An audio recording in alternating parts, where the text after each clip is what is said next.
Welcome to JD के maths में जितेंद्र। आज की क्लास में हम पढ़ेंगे चैप्टर 4।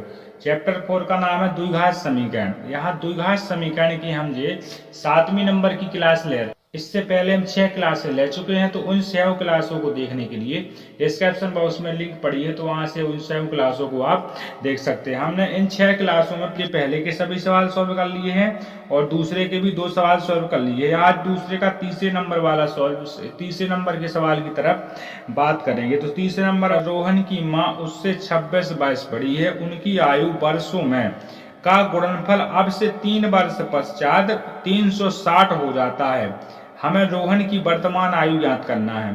तो हमने इससे पहले दूसरे के पहला और दूसरा सवाल सॉल्व कर लिया है। तो पहला सवाल और दूसरा सवाल देखने के लिए डिस्क्रिप्शन बॉक्स में लिंक पड़ी हो, तो वहां से आप पहला और दूसरा सवाल देख पाओगे। हम बात करते हैं तीसरे नंबर के सवाल पे। तो रोहन की माँ रोहन से 26 वर्ष बड़ी है। सबसे पहले हम यहाँ तीसरे सवाल को हल करेंगे। तो लिख दिया हमने माना।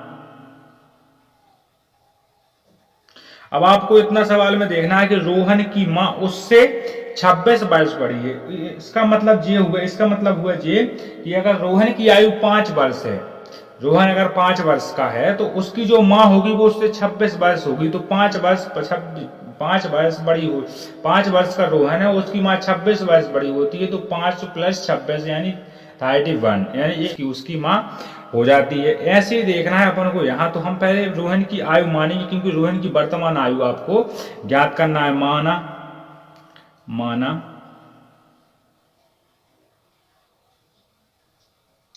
रोहन की वर्तमान आयु, रोहन की वर्तमान आयु x वर्ष है।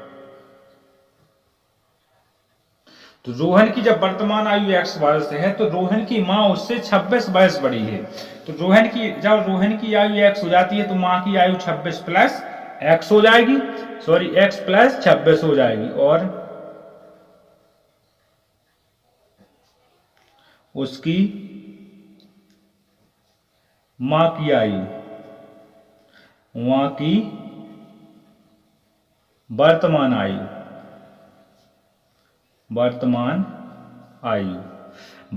आयु है इसकी x + 26, क्योंकि 26 वर्ष ये रोहन से बड़ी है। रोहन का जब जन्म होता है तब उसकी माँ की आयु होती है 26 वर्ष की। इसका मतलब ये हुआ कि जब उसका जन्म हुआ रोहन का, तब उसकी माँ 26 वर्ष की होगी, तब तो रोहन की आयु 26 हो जाती है। इसके बाद जो प्रश्न बोलता है उसी के अनुसार लिखना है। तो हम एक बार डाल देते हैं प्रश्न अनुसार।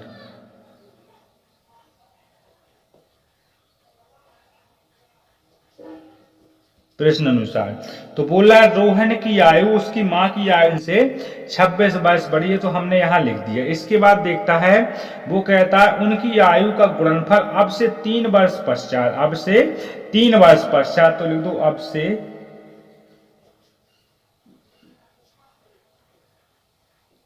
3 वर्ष पश्चात,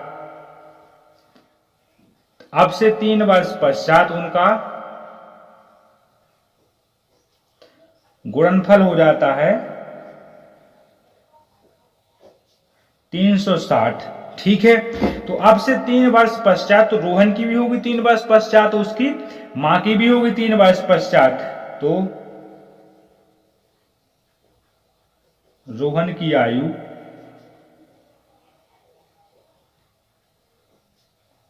3 वर्ष पश्चात, रोहन की आयु x है, तो x + 3, पश्चात का मतलब जो समय अभी आएगा। तो अब उसकी मां की आयु,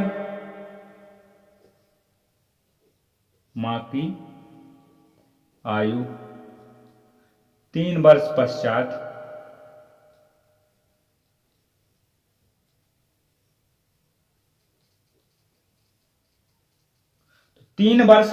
उसकी मां की आयु, तो उसकी मां की आयु है x + 26 और 3 वर्ष और जोड़ दी उसमें, तो कितनी हो जाती है x + 29। और इन दोनों की आयु का जो गुणनफल है,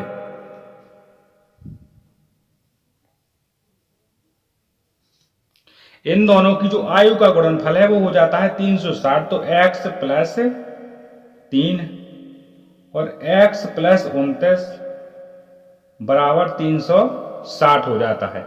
ठीक है, तो x का x में गुणा हुआ तो x स्क्वायर, x का हुआ 29 में तो 29x, फिर 3x का हुआ x में तो 3, और 3 का 29 में होता है गुणा, तो यहां करेंगे 3 का 29 में गुणा, तो 29 × 87, 29 × 87, तो 87 बराबर 360।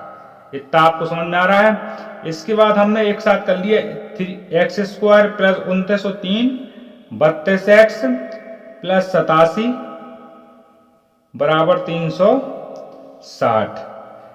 x स्क्वायर प्लस 32 उस तरफ जाएंगे जी कि 87, तो 360 माइनस 87, x स्क्वायर प्लस 32, 360 में से घटा दो 87, तो निकलते हैं 3 और यहां से हो जाते हैं 5, तो निकलेंगे 7 और 2 273 बराबर में 273। 273 x square plus 32x minus के 283 बराबर 0। ये निकल जाता है एक द्विघात समीकरण।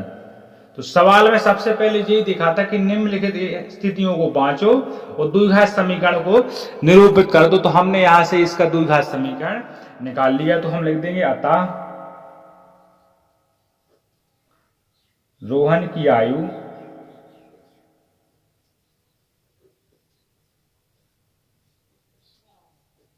और उसकी मां की आयु का द्विघात समीकरण कितना है? X square plus 32x minus के 273 बराबर 0। यही इसका आंसर है। तो अब पहले के चौथे की तरफ, जो पहले का तीसरा वाला क्वेश्चन का सॉल्यूशन हो जाता है। एक बार दोबारा देख लो, जो पहले का तीसरा वाले का सवाल का सॉल्यूशन है पूरी तरीके से। जहां समझ में ना आओ तो एक बार हमें कमेंट बॉक्स में बता दें, तो हम उसको दोबारा समझाने की कोशिश करेंगे।